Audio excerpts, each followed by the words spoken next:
Hi Leute, willkommen zu Dragomir Baut. Ich bin der Dirk und auf meinem Kanal dreht sich alles rum in dem Waffenbau. Heute gibt es mal ein kleines Update und zwar habe ich bei der Laterne, wie ich schon im Video glaube ich erwähnt hatte, noch mal ausprobiert. Und das wollte ich euch eigentlich mal zeigen. Ist jetzt diesmal wird es nur ein kurzes Video. Ist auch jetzt nicht so besonders berauschend, weil ich euch zeige, aber vielleicht den einen oder anderen doch noch von Interesse für den Fall, dass er vielleicht ähnliche Sachen machen wollt. Wie gesagt, bleibt dabei, wird eine kurze Sache, nur wir sehen uns. Geht quasi nochmal um die Laterne, wie ich schon erwähnt habe.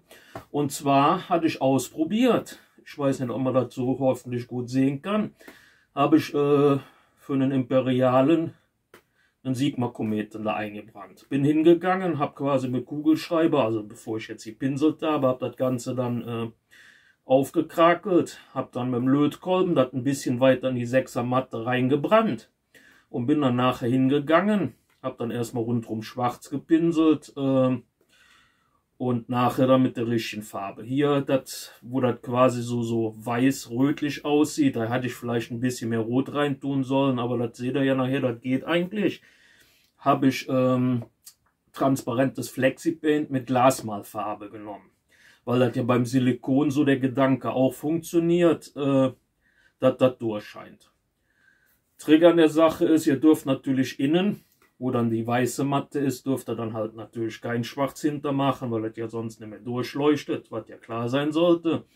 Und würde sagen, das funktioniert. Ne? Ich zeige euch das jetzt mal, ich mache mal das Licht aus und dann können wir mal gucken, was er dazu sagt. Dann machen wir mal die Laterne bzw. Laterne an. Oder machen wir sie, machen wir schon mal an. So, machen wir erstmal Flackerlicht und das Licht aus. So. Ja, ich hoffe, das kann man so gut sehen hier mit dem Sigma-Kometen, dass das hier so am Durchleuchten ist. Ne? Kann man natürlich auch anders einstellen. Mal gucken, irgendwie. Ich glaube, das kann man auch irgendwie fest. Na, ich weiß nicht. Ja, so. Na, dass man das vielleicht auch ein bisschen besser sieht. Aber so mit dem Flackern finde ich immer noch am schönsten. Ne? Ja, dann machen wir mal wieder das Licht an. Ja. Was damit? Ja, das war so das kurze Update. Hat zwar ein bisschen Denkfehler eingebaut. Und zwar hatte ich hätte das Ding hier ein bisschen drehen sollen. Ne, beim Draufkleben, dass das, wie ihr seht, ist das ein bisschen auf der Seite. Ne? War ein Denkfehler quasi ein bisschen so, aber wie gesagt, war so der erste Versuch. Da hatte ich ehrlich gesagt gar nicht dran gedacht, das dann noch mittig zu machen. Ist ja ein Kreis, also ich hätte das Ding nur so drehen müssen beim Aufkleben, aber das, wie gesagt, war ein erster Versuch. Bin eigentlich recht zufrieden, kann man wahrscheinlich auch mit allen möglichen anderen Mustern oder was auch immer machen, wenn sie halt nicht zu filigran und aufwendig sind. Ich denke mal, das geht wahrscheinlich auch. Ja, das wollte ich euch einfach nicht vorenthalten. Dann viel Spaß, wenn ihr selber irgendwelche Ideen bei so einer Laterne habt, was ihr da drauf machen wollt. Ne?